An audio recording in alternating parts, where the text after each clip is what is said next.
Conectando a indústria alimentícia. A indústria paranaense de alimentos representa 12,7% do PIB nacional e 19,7% do PIB estadual.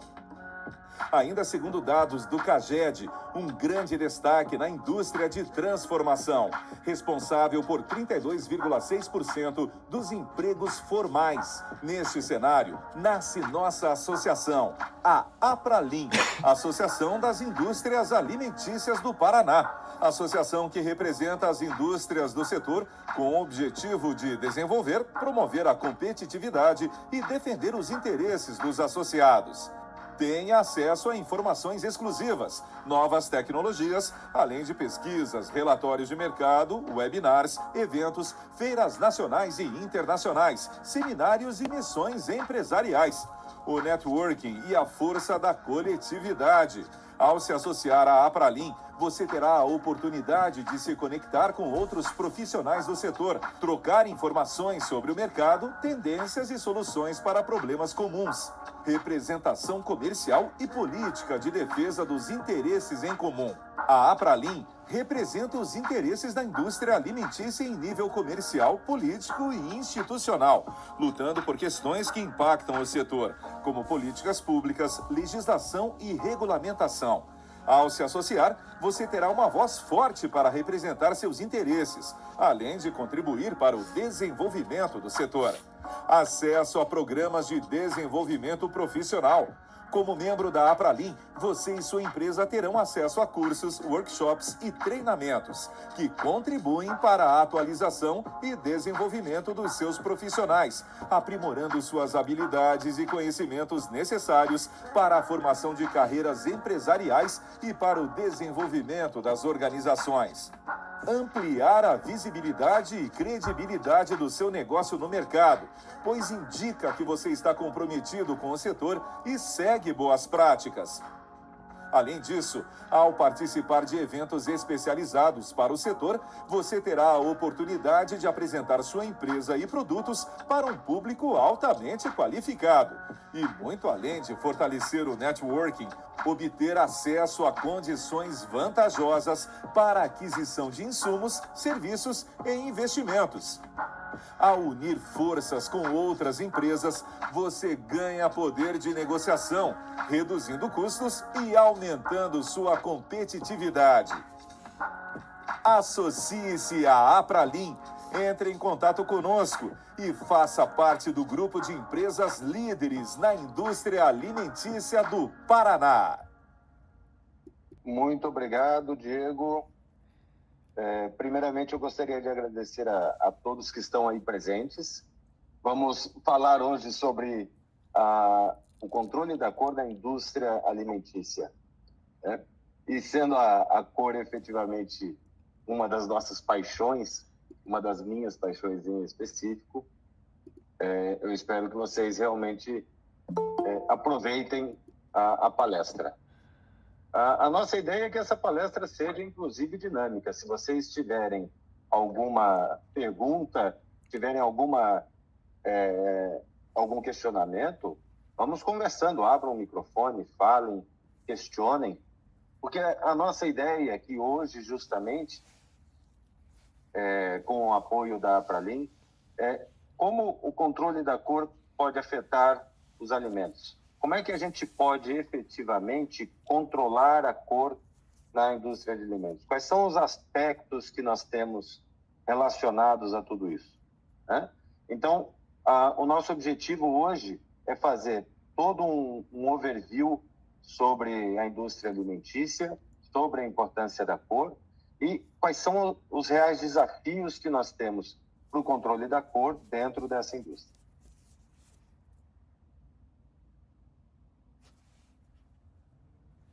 Inicialmente, eu gostaria de me apresentar. Então, meu nome é Marcelo Copete. Eu sou especialista em gerenciamento de cores, no controle da cor, nos mais diversos ramos, inclusive industriais. Já tenho passagem por alguns ramos industriais. Sou consultor em diversas tecnologias de impressão, em todas elas, na verdade. E algumas delas, inclusive, elas interagem com a indústria alimentícia, sendo justamente a parte de embalagens, onde nós temos também soluções, justamente para que a gente possa atuar no controle de cores em todos os segmentos, em todos os aspectos que realmente afetam a cor. Eu sou consultor associado da Abitec, que é a Divisão de Inovação e Tecnologia Gráfica da Associação Brasileira da Indústria Gráfica, a Abigraf. Então, eu sou o responsável pelo gerenciamento de cores a nível nacional. Sou colunista de várias revistas técnicas e também já tive as minhas passagens na própria indústria, gerenciando uma área de produção e tendo os desafios do dia a dia da indústria, né?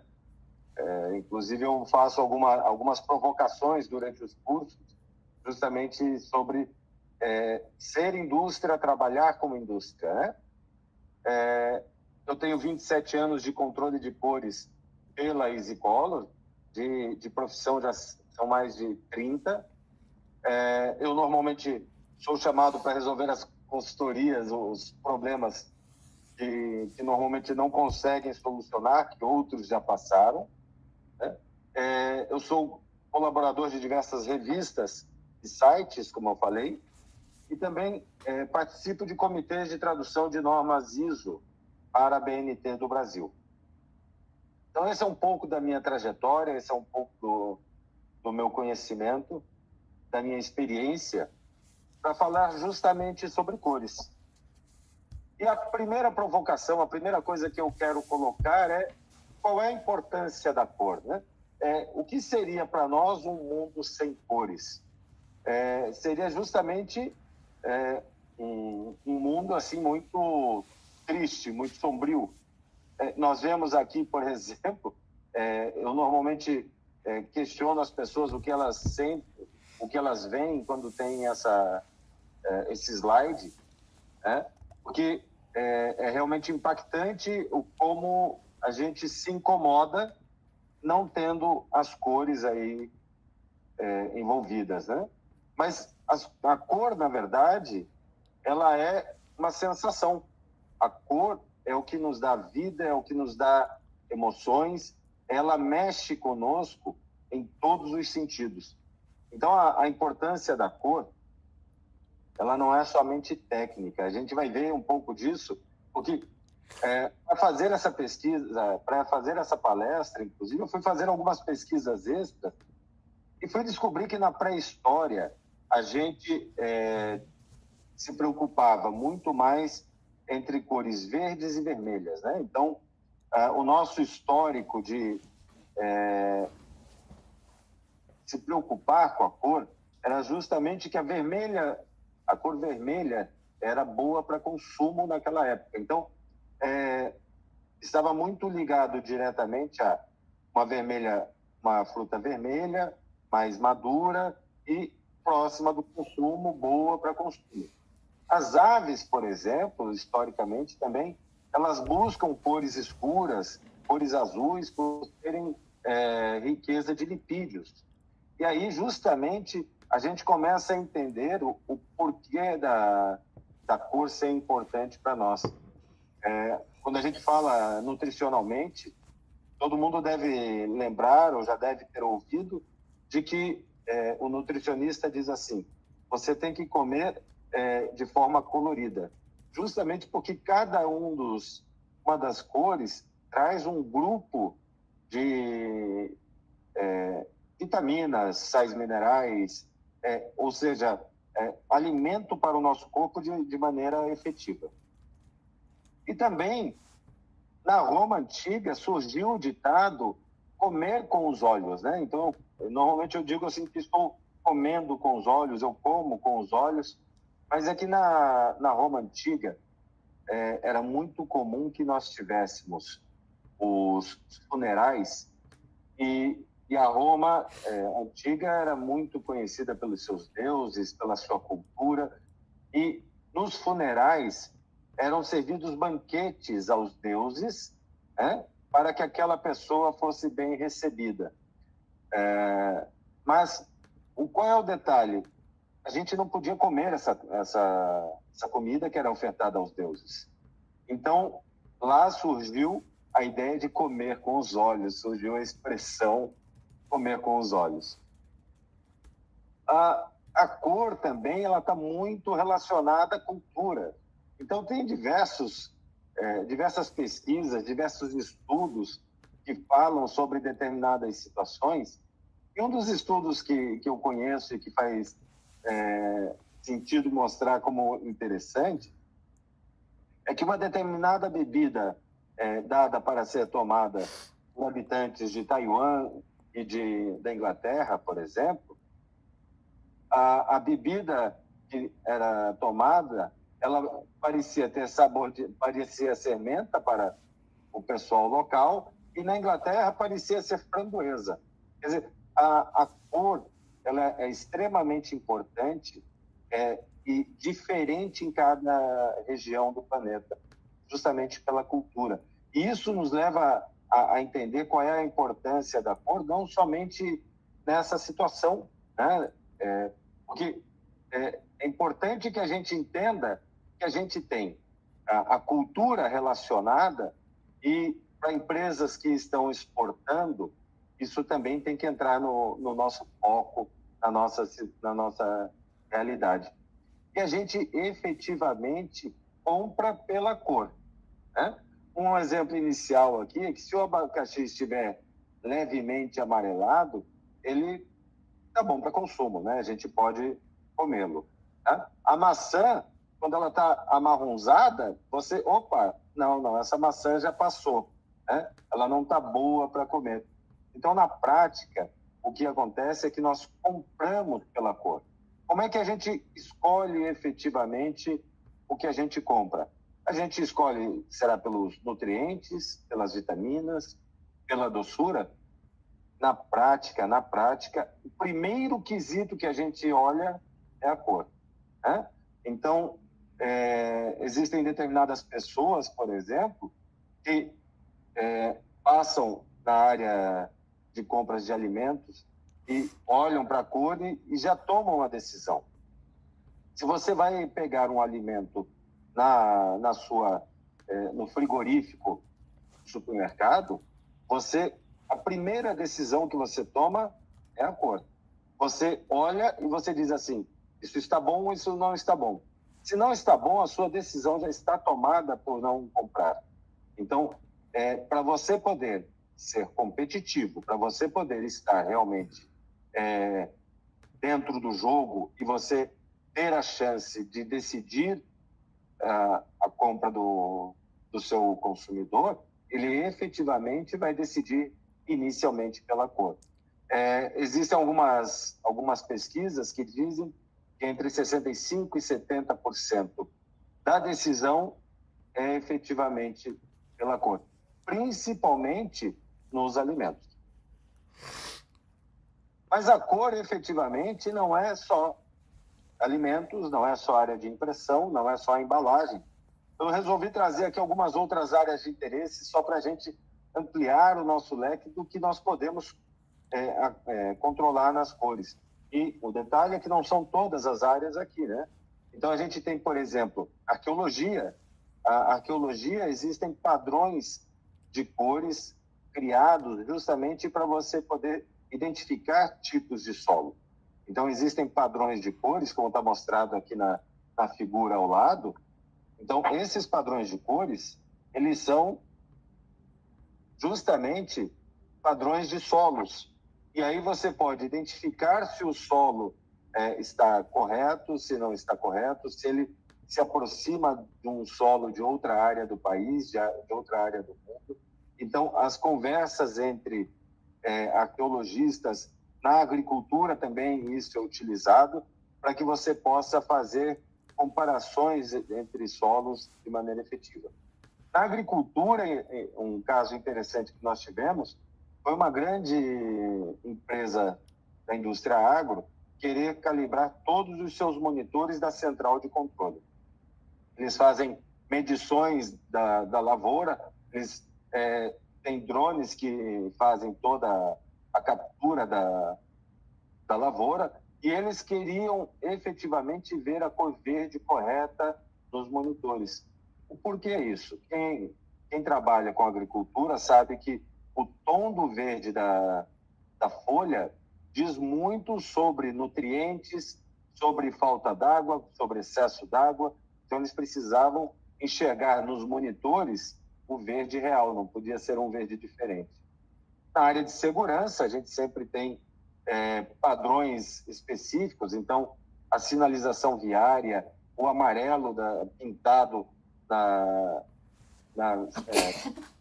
sinalização viária, tudo isso é definido também. Uma área que eu achei muito interessante é a vida selvagem. Os padrões de cores também são usados para categorizar, inclusive, cores de pássaros, cores de penas, quer dizer, para que você possa trazer de maneira objetiva os dados, né? E até porque todos nós enxergamos diferente, você utilizar padrões, inclusive na vida selvagem. Medicamentos. Na área de medicamentos é muito interessante porque a gente, claro, sempre tem um controle da embalagem. Até recentemente nós tivemos uma reunião com uma indústria de embalagem falando justamente sobre medicamentos e sobre a importância, como aprimorar o resultado. Mas nós podemos aplicar muito do que nós vamos ver aqui à indústria de medicamentos, que é justamente para verificar a cor dos produtos entregues ao consumidor. Então, eu não posso ter um xarope sendo entregue em cores diferentes a cada vez que o consumidor vai comprar. Isso sempre leva a questionamentos, né? Quando a cor está errada, a gente sempre questiona. E a gente está muito numa fase de fake news, de falsificações. Então, quando você tem uma cor errada, é muito comum você associar a produtos falsificados, a produtos que não sejam bons, e aí você acaba perdendo o interesse. E, além disso, quais são os nossos desafios, efetivamente, dentro da indústria alimentícia? Eu acho que talvez o maior deles sejam os ingredientes. Então, os ingredientes, eles têm algumas características que são muito peculiares, né? Então, a gente tem aqui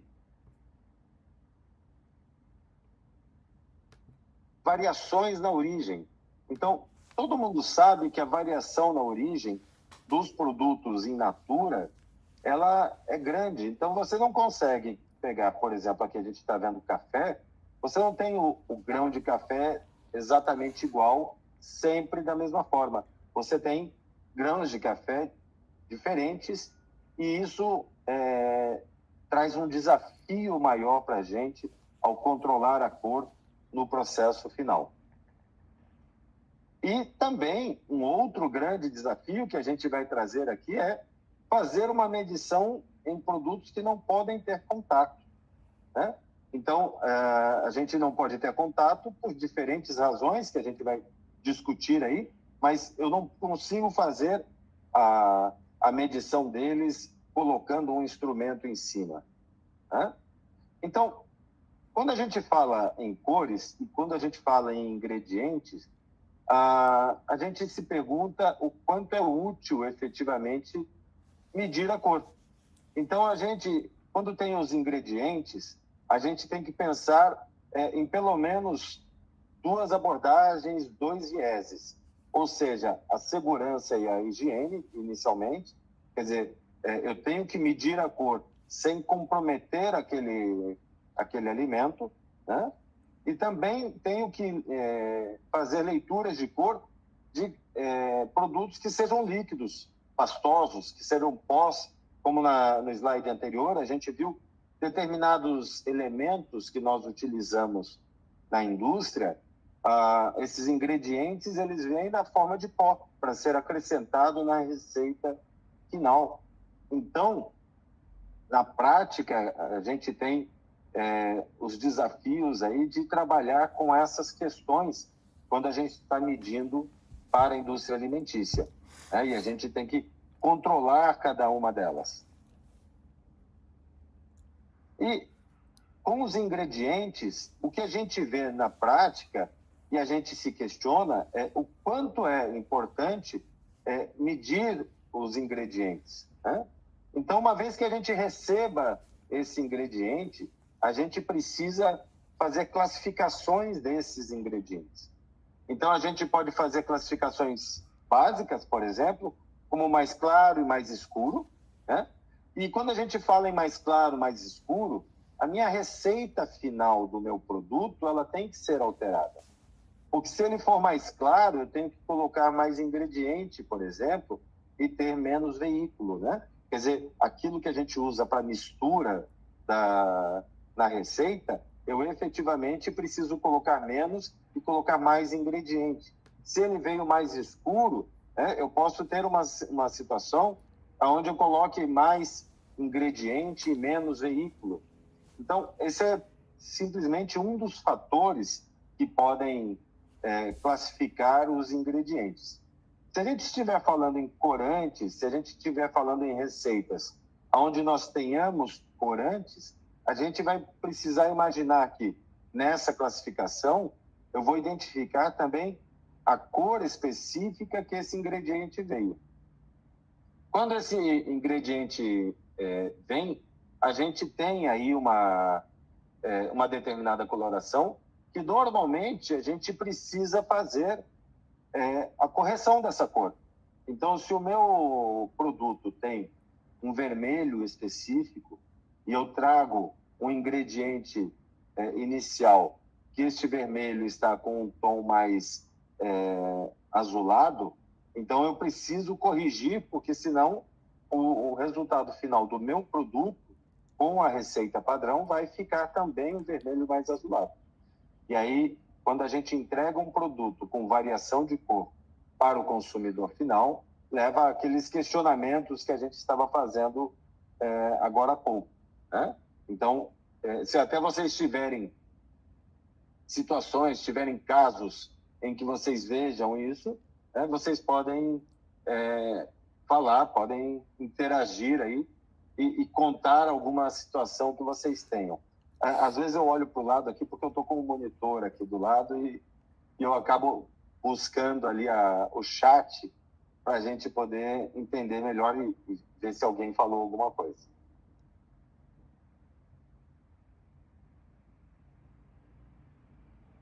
Mas quais são as vantagens de a gente controlar a cor, controlar os ingredientes, por exemplo? Porque existe uma máxima na indústria da impressão de que se entra lixo, sai lixo, né? Em nenhum processo industrial, em nada do que a gente faça, mesmo na vida pessoal, no produto artesanal, não existe você fazer algo muito bom com produtos ruins, com ingredientes ruins, né? Então, eu sempre lembro de uma vez que eu estava na praia com alguns amigos, e um grande amigo meu, já de longa data, estava fazendo uma paella, e eu olhando assim, eu dizendo assim, nossa, isso aí parece que vai ficar maravilhoso. Ele disse assim, como não vai ficar? Olha a qualidade dos produtos que a gente comprou para fazer a receita, né? Então, quando a gente controla o que a gente está colocando dentro da empresa, quando a gente controla os nossos ingredientes, a gente vai buscar manter a aparência para o consumidor, né? E como a gente falou no início, a aparência para o consumidor é a primeira decisão dele e é uma decisão qualitativa, né? Ela é uma decisão em que ele decide ali se ele compra ou se ele não compra, né? Então, se você conseguir se manter na situação de comprar, você continua tendo a opção de compra. Se você não estiver fora do jogo, se você tiver o erro na cor, você simplesmente acaba tendo uma situação em que o cliente desiste do seu produto.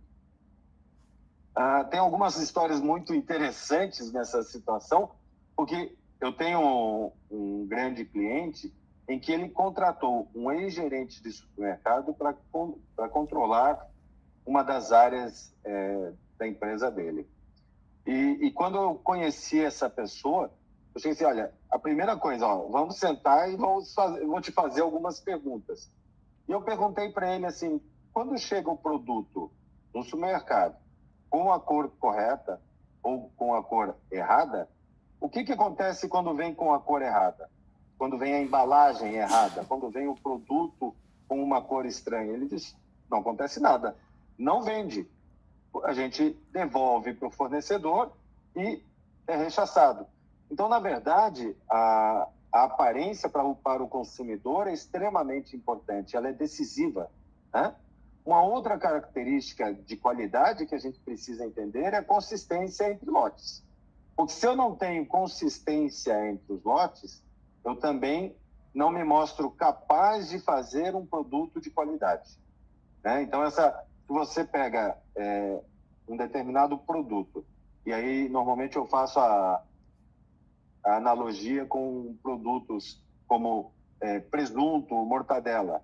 Se você vai lá e compra o presunto, e a primeira questão que você olha é a cor do presunto para você poder fazer a compra, né? E se você olha aquela cor e você acaba tendo alguma memória daquela cor, e você vai fazer uma compra depois e a cor está alterada e você percebeu isso, você começa a colocar em dúvida a credibilidade daquele fornecedor, daquele fabricante, né? Então, controlar a cor também torna o controle de processo mais objetivo. Controlar o processo de maneira objetiva é um dos itens mais importantes de toda o controle de cores, de toda a colorimetria, seja em que indústria você escolher.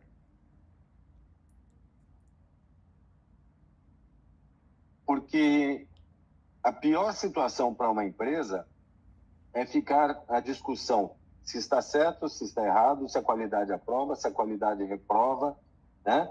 E aí a gente vai ver o que acontece e, na prática, isso trava toda a produção, você perde produtividade.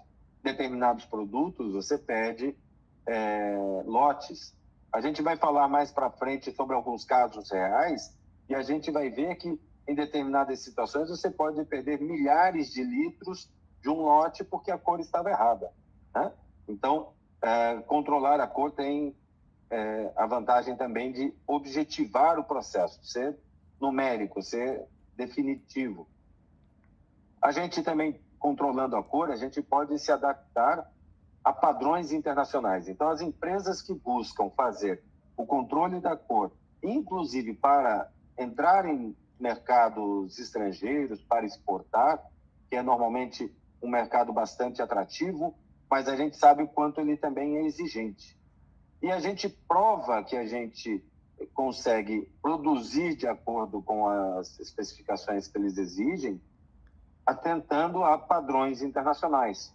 Ou seja, a gente consegue efetivamente fazer com que a gente tenha uma amostra, uma certificação de que nós fizemos um produto conforme as especificações, os requisitos que eles nos deram, né? Controlar a cor também é muito importante quando a gente fala em ingredientes sintéticos ou naturais. Esses sintéticos ou naturais, a gente sabe que o sintético, a gente consegue manter a cor do produto muito mais estável. Mas, mesmo assim, é importante que a gente mantenha este controle, porque uma das coisas que a gente mais vê na indústria é que o fornecedor, muitas vezes, ele precisa ser catequizado, precisa ser educado. Então, se o fornecedor percebe que você não tem controle de processo, ele te manda todas as variações possíveis, porque ele sabe que você não tem o que reclamar. Quando você recebe um produto de um fornecedor e você diz, olha, esse produto aqui está errado, seja pela cor, seja pela consistência, seja pela transparência, você devolve o produto, ele começa a te entregar produtos melhores, porque ele sabe que se ele te entregar um produto com variação, ele vai acabar tendo o produto retornado. E não só isso, toda a administração desse problema, a questão de se explicar com você, cliente, o porquê que foi errado, né? E uma categoria que eu deixei por último e que eu acho extremamente importante é que quando você controla a cor dentro de padrões internacionais e você classifica nesses padrões internacionais, a cor, inclusive, ela define categorias em que você pode vender seus produtos em uma categoria premium, ou seja, você tem o mesmo produto, só que você consegue, através da classificação de cor, dizer, eu consigo vender esse aqui mais caro. A gente vai ver um caso específico sobre isso, que é bem interessante. Mas, efetivamente, o que a gente espera sobre o controle das cores? Como que a gente vai controlar essas cores efetivamente? Eu posso controlar as cores de maneira visual. Inicialmente, essa é a primeira maneira de a gente controlar as cores. Então, a gente vai fazer efetivamente a criação de padrões master e padrões de trabalho, né? Então, a gente busca visualmente ter comparativos para que a gente possa trazer os padrões para a nossa produção, e aí a gente vai ver alguns cuidados efetivos que a gente vai ter para a gente poder trabalhar com isso visualmente. Então, aqui do lado direito, nós temos, por exemplo, uma cartela falando em coloração de batata frita, né? Então, a batata frita que você compra no mercado, ela passa por uma padronização de cores, justamente para que o produto, quando o consumidor vá utilizar, exista uma consistência e exista uma relação de qualidade, né? Então, é muito importante a gente ter isso. E uma das maneiras de fazer isso é visualmente. Um outro padrão que surgiu na pesquisa para nós e que eu achei muito interessante, porque ele abre um leque de oportunidades para a gente que normalmente a gente não percebe. Mas, por exemplo, essa é uma cartela Mansell, a gente já vai falar um pouco mais de cartelas Mansell. A gente tem essa cartela com variações de cores em diversos sentidos. Então, a partir de uma determinada cor escolhida, ele vai ter variações para claro, para escuro, né? Para mais concentrado, para menos concentrado. Então, o que a gente pode fazer numa situação dessa é escolher uma determinada cor como padrão, e aí, esta cor utilizada como padrão, ela vai guiar toda a nossa produção. E esse foi um caso de uma empresa nos Estados Unidos que queria definir o cozimento dos seus perus, né? Então, o peru lá na Ação de Graças é muito festejado, é muito usado, é muito consumido, e uma das empresas quis manter sempre o tom de assar igual sempre em toda a produção, para que não ficasse assado demais ou não ficasse assado de menos e então cru, né? Porque nas duas situações, o que acaba acontecendo efetivamente é que esse produto acaba encalhando. Como a gente já viu no início da palestra, justamente a cor é a primeira decisão do cliente. Então, o que essa empresa viu? Se o meu peru estiver assado no ponto certo, eu posso vender. Se ele estiver assado no ponto errado, ele vai encalhar e ele vai retornar.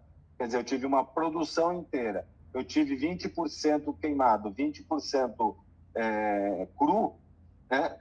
Efetivamente, eu sei que o meu poder de venda nesse lote está limitado a 60%, né? Então, eu não vou conseguir vender 100% da minha produção. Ali, eu já limitei que eu vou ter uma redução no meu poder de vendas efetivamente. Uma outra maneira de nós fazermos o controle da cor é justamente de forma numérica.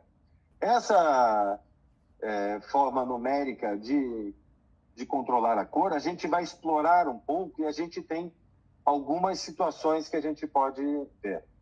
Então, a gente vai pensar de maneira numérica em utilizar equipamentos que possam fazer a leitura desses produtos, né? Então, o porquê que a gente utiliza equipamentos?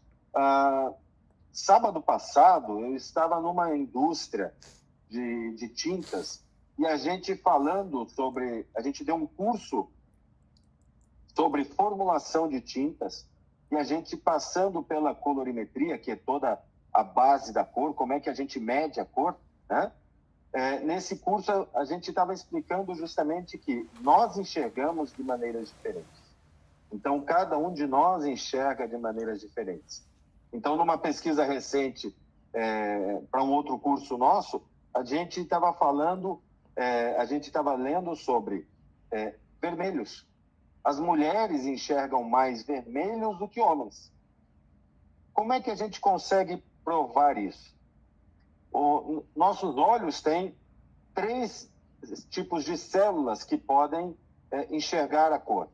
Uma delas enxerga o vermelho. Essa célula, ela vem do cromossomo X. Como todos sabemos, né, a gente estudou isso na escola, a mulher é XX, o homem é XY. Quer dizer, a mulher tem mais cromossomos X e, portanto, ela também tem mais células que enxergam o vermelho. Então, as mulheres enxergam mais vermelhos do que os homens. Então, na prática, nós não enxergamos iguais. Isso é uma comprovação científica. E aí, por isso, a gente precisa utilizar equipamentos, até porque o equipamento vai dar a objetividade necessária. A gente não vai parar a produção porque a gente resolveu achar que o vermelho está mais vermelho, está menos vermelho, ou o vermelho está mais amarelado e que aquilo não vai ser aceito pelo cliente. E tudo isso, na prática, acaba gerando problemas. Então, e o procedimento que a gente utiliza com equipamentos, ele acaba sendo muito mais claro, porque nesse procedimento a gente vai ter os parâmetros. Aqui, por exemplo, eu tenho amostras de medições de cores em que essa elipse com um contorno azul, ela está, na verdade, demonstrando qual é o limite aceitável da variação que eu posso ter no meu suco de laranja. Esse é um caso específico de suco de laranja. E aí, dentro daqueles padrões internacionais que a gente vai explorar um pouco mais para frente, você já diz assim, olha, está dentro do padrão internacional ou não está dentro do padrão internacional. Ponto. Como resolvemos isso ou liberamos a produção? Liberamos a produção porque está dentro do padrão. Não está dentro do padrão. Como resolvemos isso? Então, é essa objetividade que a gente ganha trabalhando com o controle da cor e principalmente quando a gente trabalha numericamente. Mas é importante a gente lembrar que a gente tem uma influência direta da luz sobre os materiais. Então, quando a gente tem, na prática aqui, a gente colocando o produto exposto em diversos lugares, é importante a gente sempre saber o quanto essa luz influencia ou não. Então, é muito comum que a gente dê a indicação para as empresas de que elas tenham cabines de luz para poder simular esse resultado, para avaliar qual é o impacto da luz visualmente no produto. Então, cabines de luz, normalmente, elas têm diferentes tipos de iluminantes, justamente para que a gente possa avaliar se o produto está alterando de acordo com a iluminação. E, normalmente, isso tem muito a ver com a formulação que é colocada no seu produto. E aí a gente volta aos ingredientes, aos seus corantes. Então, se você muda um pouco o corante, pode ser que ele te dê um resultado diferente em uma determinada cor e você acaba não tendo esse resultado. É muito utilizado por donos de marca.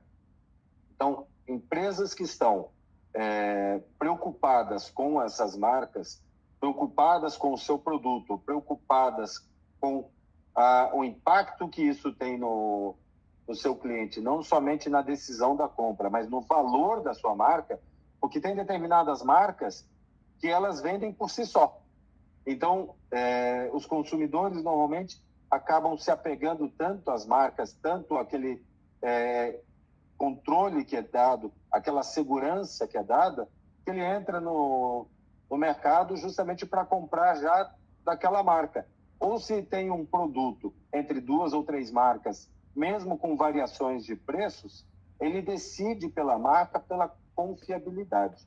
Então, é muito comum que os donos de marca façam esse controle específico, e justamente isso pode mostrar os erros na formulação. E aí você pode, já na produção, antes de gerar um lote inteiro, perceber, por exemplo, que um determinado corante que foi trocado, ele vai ter uma diferença de cor e o impacto efetivamente vai acontecer. Né? E verificar a presença de alvejantes óticos. Então, aqui do lado direito, a gente vai ver dentro da cabine de luz, veja, que mudando a luz, os meus objetos também mudam de cores. E aí você acaba tendo justamente esta avaliação. Então, é muito comum também que as empresas nos contatem para avaliar essas cabines de luz e verificar se as lâmpadas estão dando resultados esperados, e aí a gente pode ter essa variação.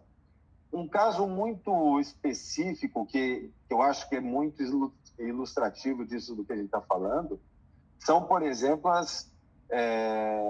os frigoríficos onde são vendidos carnes, né? De açougues e outros itens desses.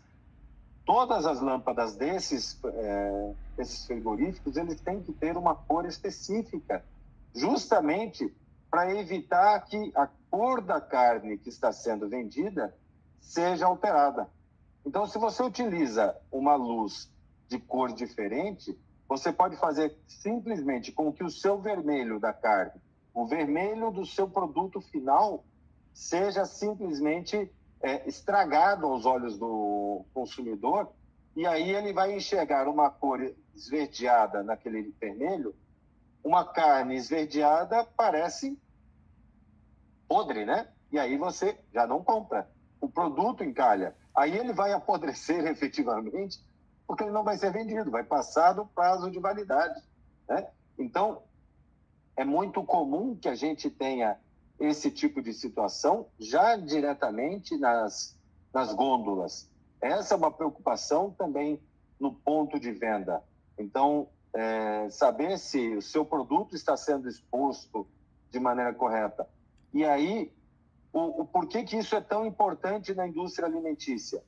Porque vocês vendem para um número de canais muito grande.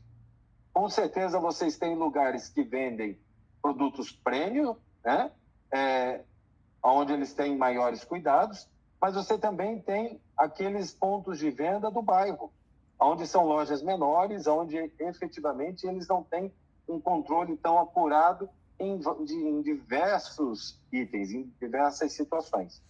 E aí, efetivamente, você começa a ter essa preocupação também que a luz interfira. Então, fazer a avaliação da luz, fazer o uso das cabines com as diferentes lâmpadas, e até existem razões do porquê utilizar esses tipos de lâmpadas, justamente, até a gente explicou isso no curso de colorimetria na indústria de tintas, né? Como é que a gente faz essa avaliação. E vamos falar de tudo isso com casos reais, vamos colocar isso na prática, né? O primeiro deles seria um caso de um mojito que é vendido, e aí qual é o objetivo deles? Manter a cor do produto, né? E qual é o desafio? Produzir lotes de 10 mil galões.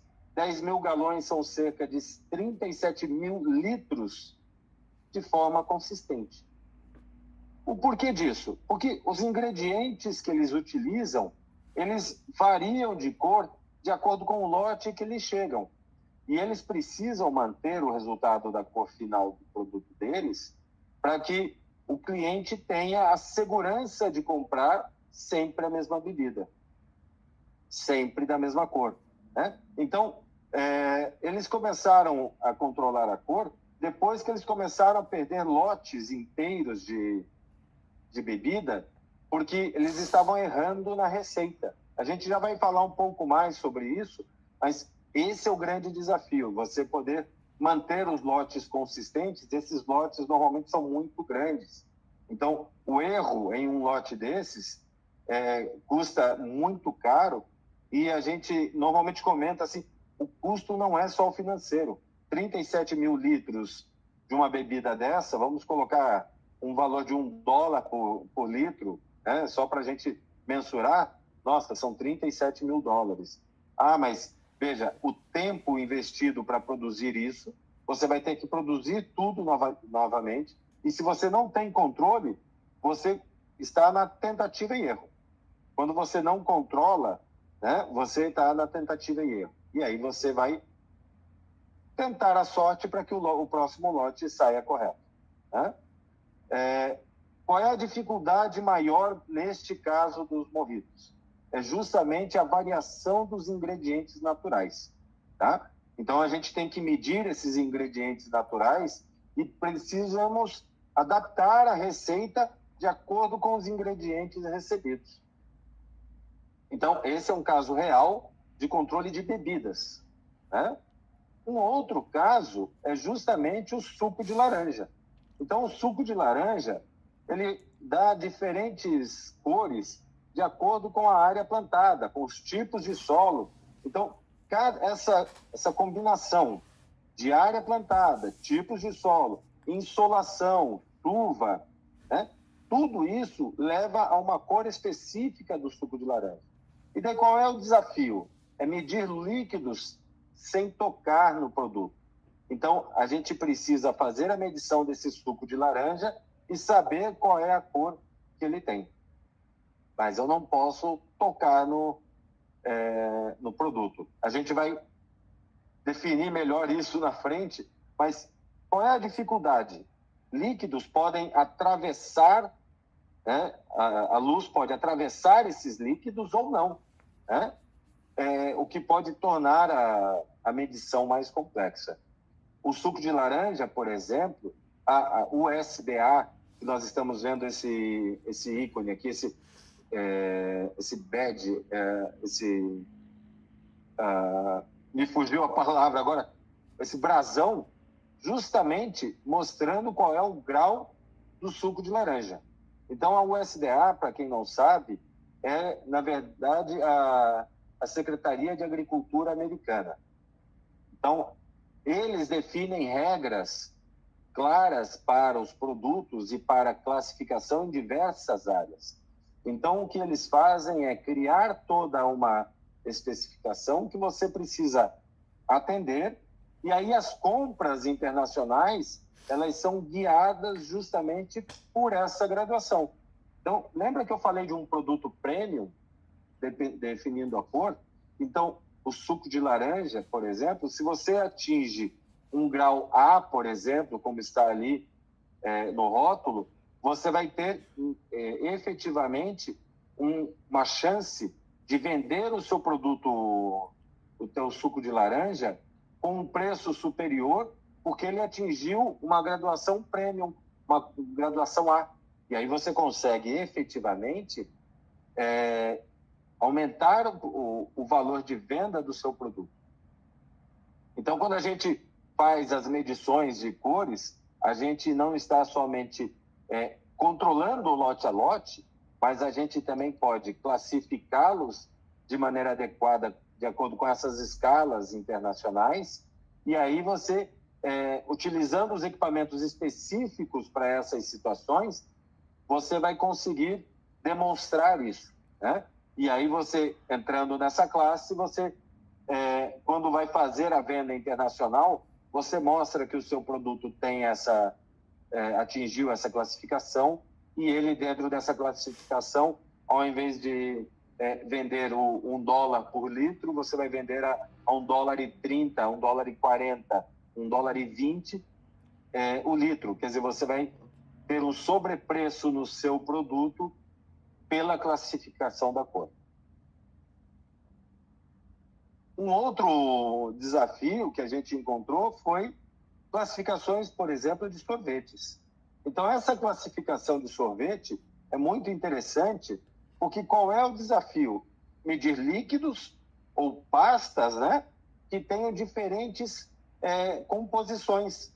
Normalmente, os sorvetes, eles têm, além dos ingredientes normais, dos emulsificantes, dos corantes e etc., eles também formam cristais por conta da sua formação química ali para atingir aquela consistência.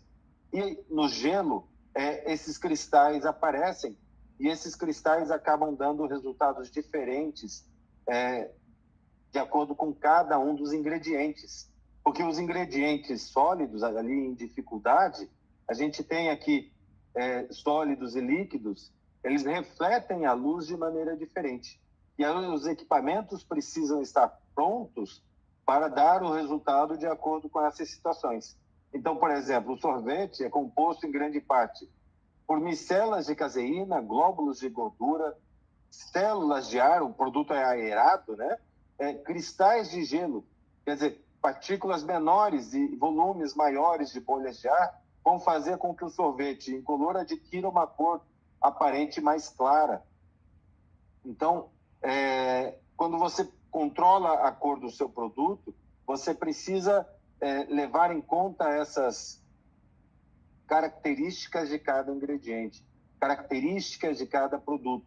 Se eu defino um processo de produção, onde o meu sorvete vai ter mais bolhas de ar ou bolhas de ar maiores do que outro, isso vai interferir na cor, vai interferir na avaliação do produto. E aí a gente precisa utilizar equipamentos que resolvam efetivamente essa gama de situações.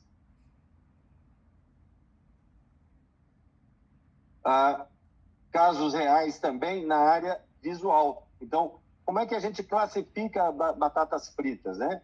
Então, o desafio padrão é manter o padrão do produto apresentado na embalagem. Então, existem padrões internacionais para a cor de batatas fritas que são seguidos pelos fabricantes. Então, se você pretende vender para uma grande cadeia de fast food, por exemplo, a gente tem aí pelo menos duas gigantes que a gente sempre lembra dos nomes quando a gente está falando em cadeias de fast food. E você quer entregar batatas fritas para que eles vendam para o consumidor final, nós sabemos que eles são muito exigentes e eles pagam mais por um produto de melhor qualidade, por um produto entregue padronizado. E aí você acaba utilizando padrões internacionais para garantir que o que você está entregando para esses clientes seja efetivamente o que foi combinado, o que está definido no padrão entre essas duas empresas, entre você, fornecedor, e entre o seu cliente. Até porque um erro na cor numa entrega para um cliente desse porte simplesmente pode te banir do cliente, ele pode te bloquear porque você não entregou um produto conforme. E aí, uma vez que você seja bloqueado, você entra em uma guerra total para poder reconquistar o cliente. E sempre reconquistar o cliente é muito mais caro do que você ganhar um cliente. Então, se você está ganhando um cliente porque você trabalha de maneira padronizada, trabalha da maneira certa, você entra e não sai mais, né? Então, essa a situação. E a solução é utilizar esses padrões internacionais. Aqui é um padrão Mansell, por exemplo, de cores, que é utilizado para fazer a comparação da batata frita e saber o resultado que a gente tem. E isso também existe uma norma da USDA, da Secretaria de Agricultura americana, que define procedimentos e padrões para a batata frita. Então, você utiliza os padrões visuais para atingir também essa classificação, né? E aí você poder vender em mercados internacionais. Só que quando a gente fala em controlar a cor, a gente está falando em duas maneiras: visual, né, e com equipamentos. Nós vimos casos reais até agora das duas situações. Agora, se a gente vai utilizar equipamentos, o que a gente tem efetivamente como importante para os equipamentos? Quer dizer, a gente tem equipamentos inicialmente com contato, né? Dentro da indústria alimentícia, os equipamentos de contato eles estão muito mais relacionados às embalagens, onde você vai poder fazer a medição dessas embalagens, sejam elas texturizadas ou sejam elas metalizadas. E aí esses equipamentos, eles têm que ter uma geometria, eles têm que ter uma construção similar ou com a mesma tecnologia utilizada pelos equipamentos que vão medir sem contato, justamente para que a gente tenha uniformidade nas medições e que essas cores tenham resultados similares, que a gente possa concordar com esses resultados. Então, equipamentos sem contato, a gente tem aqui algumas amostras de equipamentos que podem medir, por exemplo, pastas e pós, né? Então, esse equipamento, ali nós temos uma garrafa de ketchup, mostrando justamente que o ketchup é um tipo de pasta, um tipo de produto líquido que você precisa medir sem ter contato. Você não pode pegar um equipamento com uma ótica e mergulhar no ketchup. Você vai estragar o seu equipamento, você vai contaminar o seu produto, né? Então, você precisa ter efetivamente essa ligação sem contato, tanto da parte de segurança e higiene, quanto da parte da ótica dos equipamentos, né? Então, por isso, eles são utilizados para medir esse tipo de material. Esse mesmo equipamento, ele é versátil, ele pode fazer medições de materiais também por contato, outros materiais. Aí, por exemplo, a gente tem couros, tem outros materiais que podem, às vezes, ser associados dentro de uma linha de produção em que você pode fazer esse tipo de medição. E aqui um outro exemplo de medição de pós. Quer dizer, eu posso ter canela, vamos pensar em um dos produtos que a gente entrega ao consumidor final, e você precisa definir que o seu produto sempre vai chegar efetivamente naquela cor específica, né? E que a gente não vai ter variações do nosso produto. E é engraçado como uma das coisas que a gente mais preconiza nessa área, o controle da cor, a gente tem que lembrar da questão de lotes. Porque quando você tem lotes e você vai entregar a canela, por exemplo, me passou pela cabeça agora, você vai repor no seu ponto de venda a canela. E aí, quando você entrega a canela, né, o segundo lote, se ele estiver diferente do primeiro, isso vai gerar dúvidas no cliente na compra. E aí pode ser que um determinado lote venda, pode ser que outro lote venda, ou pode ser que os dois não vendam, justamente porque estão diferentes entre si. E aí, uma vez a dúvida instalada na cabeça do consumidor, a regra básica é, na dúvida, não compre.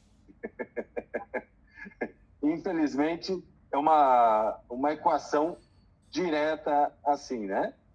Então, esses equipamentos sem contato, eles são equipamentos para a gente fazer medições e, inclusive, até a gente isolar amostras, né?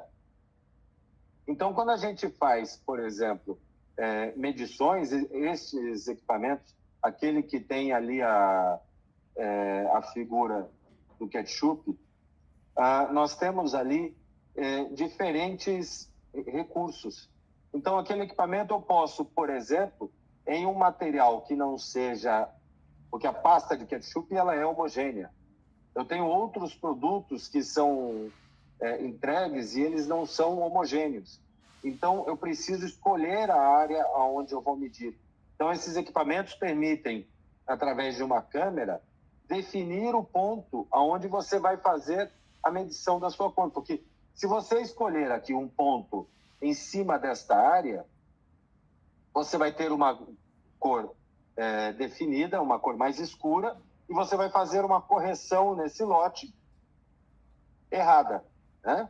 Então, você precisa pegar normalmente uma área limpa, uma área sem interferências, para que você possa ter toda a sua medição da cor, a comparação do seu padrão com a sua amostra, para que você possa efetivamente ter essa avaliação. E esse tipo de recurso permite, inclusive, que em áreas onde você tenha, inclusive, diferenças efetivas, você possa escolher o ponto aonde você está medindo a cor. Então, ali você vai pegar e vai ter aquela informação localizada. E aí você pode, dentro da sua amostra, definir que você vai medir somente naquele ponto, porque é aquele ponto que você entende que você tem uma amostra adequada para você fazer a sua medição. Tá? E quando a gente fala em equipamentos sem contatos, eu comentei que uma das dificuldades para a gente medir líquidos é quando você tem líquidos opacos ou líquidos transparentes. Essa é a grande dificuldade aí. Então, líquidos espessos, eles podem normalmente ser medidos porque a luz não atravessa eles. Então, por exemplo, alguns exemplos que nós temos aí, cidra de maçã, cerveja escura, né?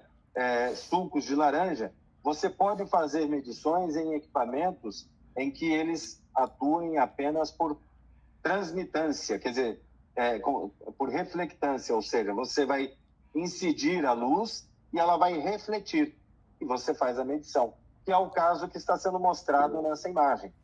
Tá? Então, a gente tem aí essa situação. E a gente tem líquidos transparentes.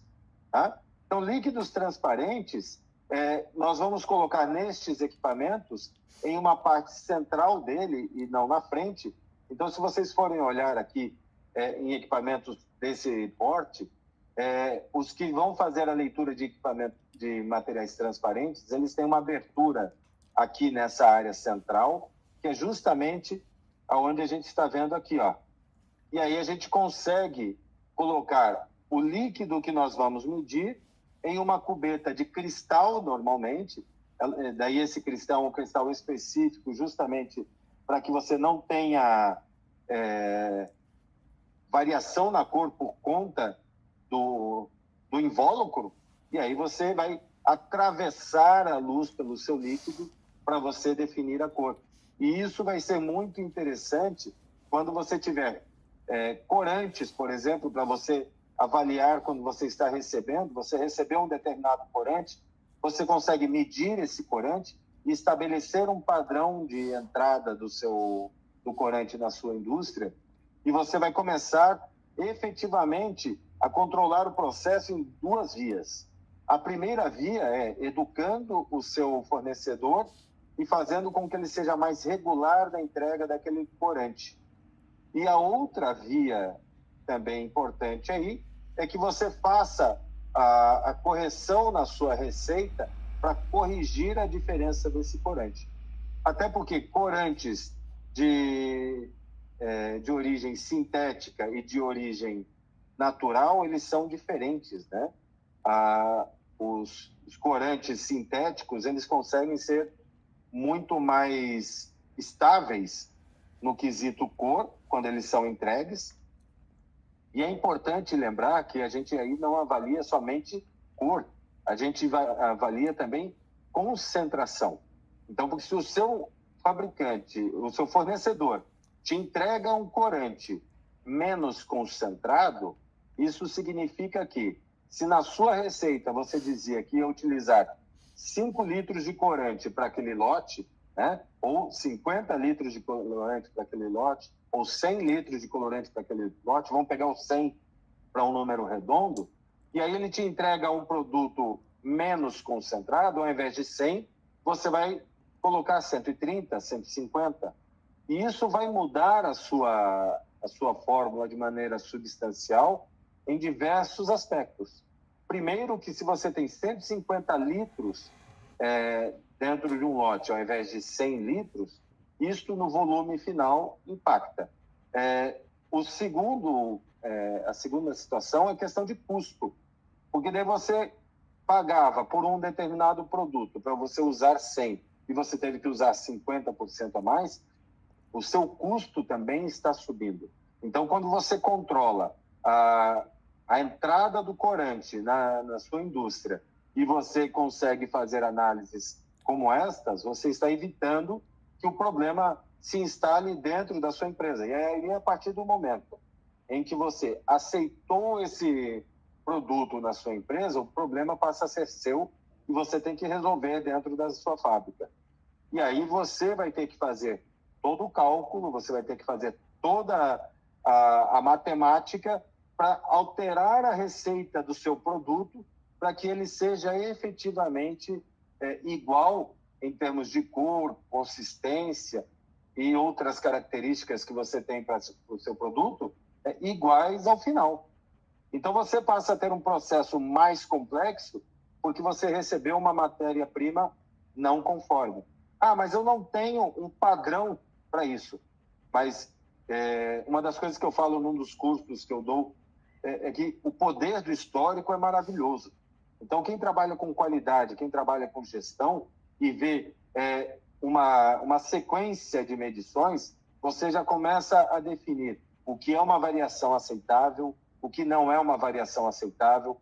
Você começa a restringir padrões para o seu fornecedor, e aí você diz assim, olha, você me entregou 5 lotes dentro desse trimestre, né? Nesses 5 lotes eu tive uma variação de 5, né? Vamos buscar, neste primeiro momento, baixar para 4, e dentro de 6 meses vamos buscar baixar para 3, e assim vamos estabelecer o que é o ponto de equilíbrio entre o que o fornecedor consegue efetivamente te entregar e aí você ter mais uniformidade na sua produção. Né? E justamente quando você está fazendo todo o controle, é importante que, além dos equipamentos, você tenha softwares de controle de qualidade. Então, por exemplo, esta tela está mostrando o Color QC, que é um software de controle de qualidade, QC, Quality Control em inglês, né? E aí você tem justamente a informação de controle de qualidade. E até como eu tinha falado antes, essa é uma tela do software que está utilizando padrões da USDA para suco de laranja. Então, você já define, de acordo com aquele padrão de coloração de suco de laranja, em que você tem justamente a variação aceitável ou não aceitável por aquela norma do seu suco de laranja. Então, quando a gente olha essa tela, a gente vê ali justamente o OJ1, né? Que OJ seria Orange Juice. Então, você define qual é o padrão dele. Nós colocamos um padrão de 3 ali, atingimos um padrão de 3 dentro da escala de Orange Juice. Tá? E aí você consegue definir claramente como é a sua qualidade. E principalmente, você criar com esses softwares históricos, criar os seus padrões, porque nem tudo vai ser suco de laranja, mas você pode definir o padrão da cor do seu presunto, da sua mortadela, da pasta que você vai entregar, do ketchup, né? E aí você, definindo essa cor numericamente, você passa a controlar o seu processo de maneira específica. E aqui a gente vê que aquela imagem que eu coloquei aqui do ketchup, fazendo a medição sem contato, utiliza o mesmo software aqui justamente de controle de qualidade para que a gente possa rastrear tudo que é importante. E, inclusive, falando em rastreamento, e daí quando a gente fala em controle de lotes, é muito importante a gente lembrar que para grandes clientes, nós precisamos ter rastreabilidade. Então, a gente utilizar softwares como esses permitem dizer efetivamente qual foram as medições naquele lote de produto em que existe um questionamento por parte do cliente. E aí você consegue fazer todo o rastreamento. E aí, se você continua fazendo esse controle de qualidade na recepção da sua matéria-prima, no seu corante, no seu pó que você está usando como ingrediente, você consegue estender essa rastreabilidade até o fornecedor. E aí você pode começar a pegar problemas de produção em que a origem do problema foi efetivamente uma matéria-prima com problemas, e aí você diz assim, ok, eu estou produzindo da maneira correta. Dentro da fábrica eu tenho um processo constante. O problema estava na matéria-prima que eu recebi. Como é que nós resolvemos isso? Nós estabelecemos padrões com esse fornecedor, a gente trabalha em cima de um PDCA com esse fornecedor para que a gente possa evoluir no controle, ou muitas vezes o fornecedor pode chegar e dizer simplesmente assim, eu não tenho condições de atingir essa norma ou de atingir esse padrão que você quer, e você acaba escolhendo pela troca do fornecedor. Mas tudo isso você faz em cima de dados e fatos, em cima de situações em que você tem efetivamente dados concretos para definir, né? Eu tenho um comentário aqui falando sobre produtos com embalagens transparentes, tem que cuidar mais da qualidade da cor, pois estão sempre à mostra. Sim, são itens muito importantes. E, inclusive, existe até um caso de marketing muito bom, tudo casou aqui com esse comentário, que uma determinada marca de ketchup teve a belíssima ideia, e aí eu fico encantado quando se tem essas ideias simples e maravilhosas. Ele fez com que o rótulo dele tivesse um contorno da mesma cor do produto. Ou seja, ele faz com que a cor da embalagem seja um critério para o cliente final, para o consumidor final, verificar se o produto é original. Por quê? Porque essa marca ela tem um problema com pirataria, com falsificação, em que vendem muito o produto, fazem um rótulo e colocam outro ketchup que seja qualquer lá, nesse rótulo, e tentam vender com essa marca. Então, quando a marca é tão importante para você, e veja, a importância dela é tão grande que tentam copiar, porque com certeza quem está fazendo a pirataria está fazendo um produto inferior em todos os aspectos, principalmente no preço, porque senão ele não tem a margem de lucro que ele espera, né? E ele está vendendo um produto falsificado. Então, ele criou essa borda no rótulo justamente para poder fazer com que a gente tenha uma avaliação direta na gôndola do supermercado. E aí, qual é a beleza disso? O consumidor pode identificar um produto falsificado e simplesmente não compra, né? Então, é uma maneira de proteger a sua marca, uma maneira de proteger. E aí entra aquele equipamento que eu falei de medição com contato, e aí aquele equipamento a gente pode utilizar no mesmo software de controle de qualidade. Quer dizer, qual é o objetivo disso? Você cruzar todas as informações e parar de ter diferentes informações e dificuldade na comunicação da cor entre os diversos pontos do seu processo de produção. Então, isso é muito importante. E quando a gente está falando em escalas para a gente poder fazer análises visuais, é muito importante que a gente tenha boas práticas com essas escalas, né? Muitas vezes essas escalas, elas inclusive circulam na produção, na mão de clientes, em outros lugares, né? Eu preciso manter limpas essas amostras, esses padrões. Então, a gente tem que evitar a contaminação ar, líquidos, né? E, principalmente, não tocar nas superfícies dos padrões. Isso serve para qualquer padrão da indústria, né? Você tem um determinado padrão, nós carregamos na mão. Se a gente supor que nós estamos com a mão completamente limpa, a gente ainda tem a nossa gordura, que acaba afetando, e essa nossa gordura tem uma determinada química, e ela vai acabar depreciando, estragando o nosso padrão, tá? Além da sujeira, claro, que a gente carrega.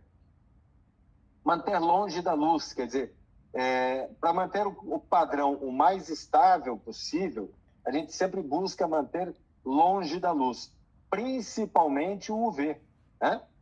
O UV, normalmente, ele é mais agressivo em relação aos pigmentos, aos corantes que a gente utiliza para dar cor aos produtos.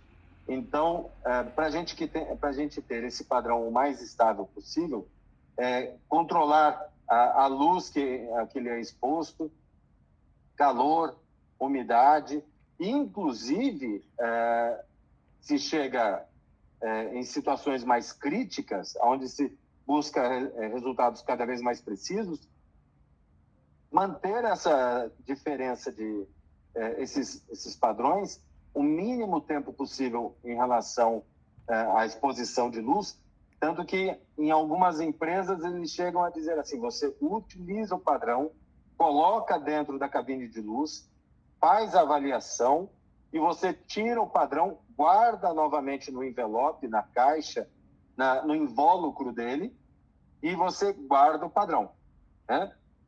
Para evitar esquecer o padrão dentro da cabine de luz ligada e aumentar a degradação dele, né? Criar padrões de trabalho. Então, o que são os padrões de trabalho? Normalmente, você tem um padrão master, né? Esse padrão master é aquele que fica no laboratório. Tem determinadas empresas que têm salas específicas, armários específicos para guardar os padrões master de trabalho, em que eles são manipulados o mínimo possível para que eles possam manter esses resultados.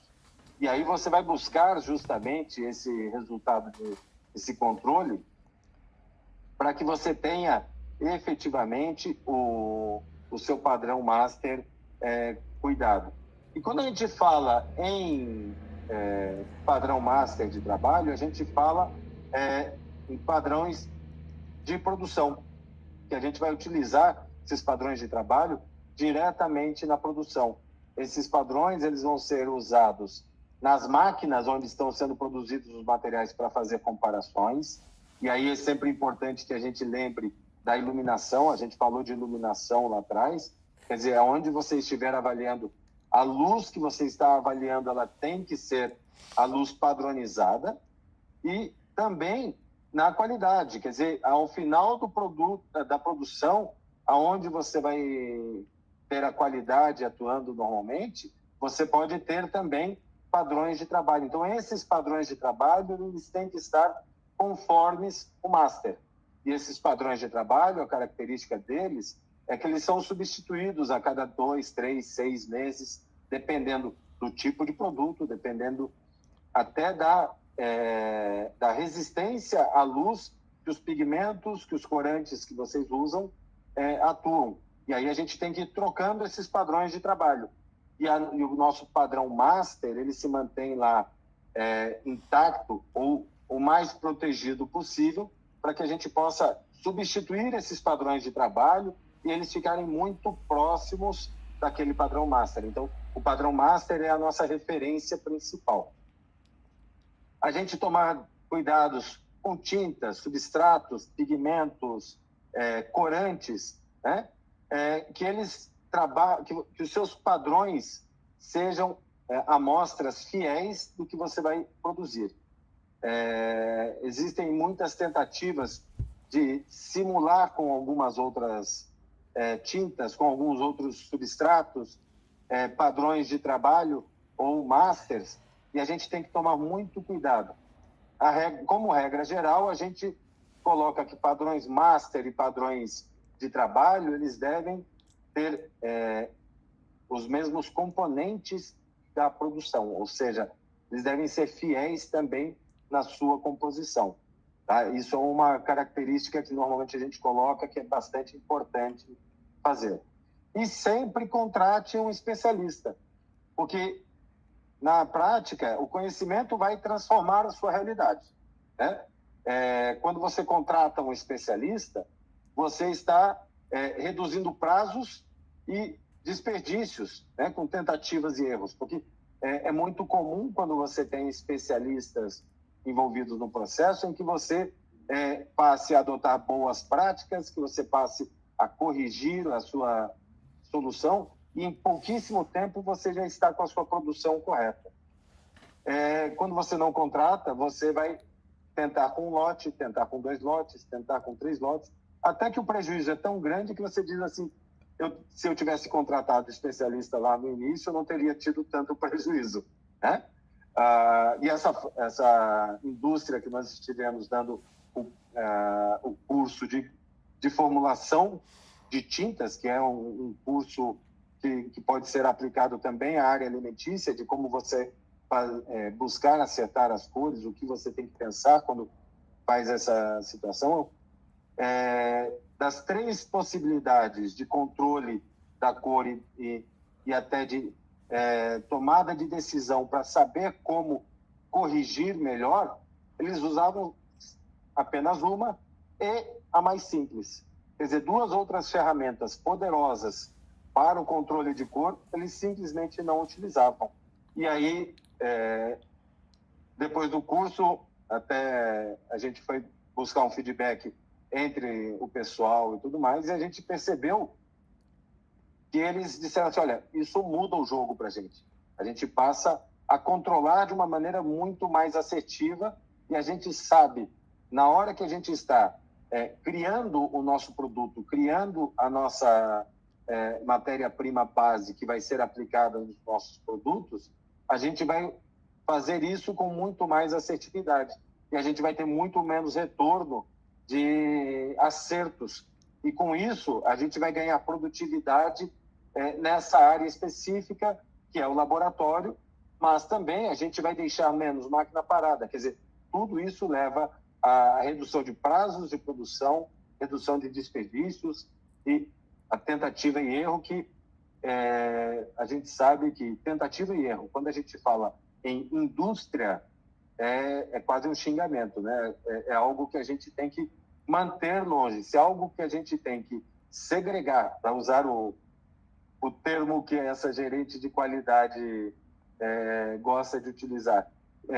O que a gente precisa segregar numa indústria é tentativa e erro. A gente tem que ter procedimento, tem que ter parâmetro e tem que trabalhar em cima disso efetivamente. E meu nome é Marcelo Copete, aqui estão os meus contatos, então meu telefone direto, se quiserem me mandar WhatsApp, inclusive, o meu e-mail também direto, o nosso site. Vocês tendo dúvidas, questões, querendo falar conosco, vocês podem tanto falar com a Pralim, quanto podem falar diretamente conosco.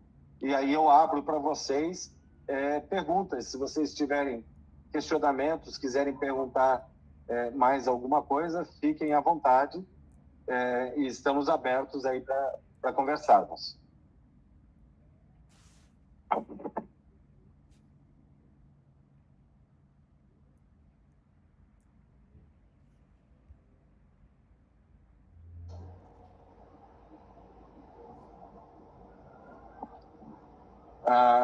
Eu estou vendo que tem pessoal aqui de algumas empresas.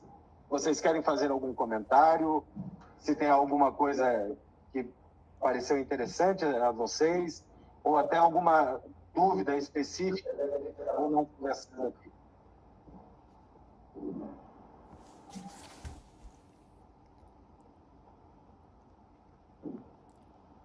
A Gabriela acho que abriu o microfone, abriu e fechou. Tinha alguma dúvida, Gabriela?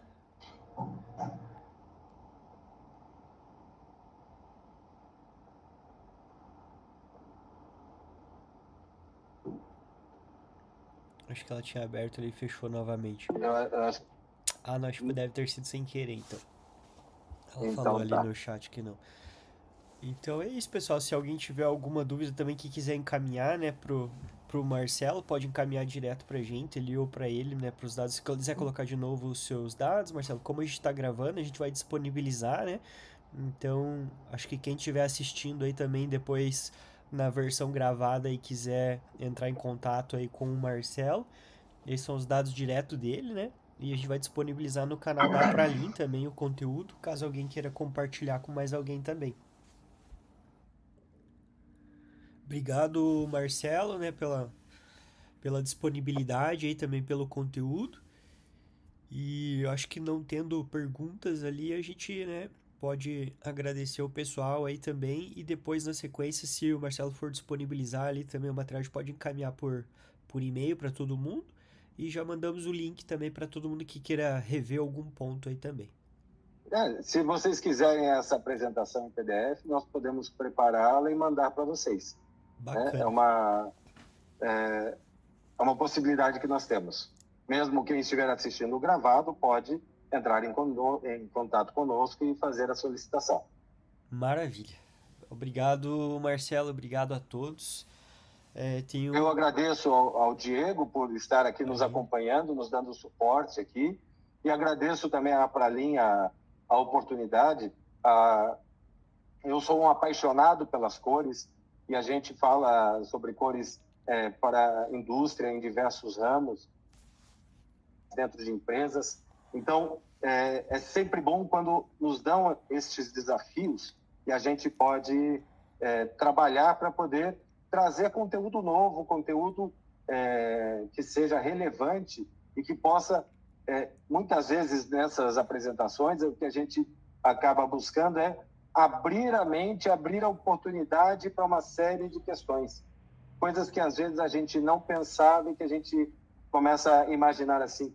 Realmente faz todo sentido a gente controlar isso e a gente está pecando nisso, a gente pode melhorar naquilo. Então, é sempre interessante quando a gente abre aí o leque e a gente amplia essa visão, né? E ainda mais pelas cores que normalmente quem me conhece pessoalmente sabe que eu sou apaixonado e aí a gente vê cor em tudo.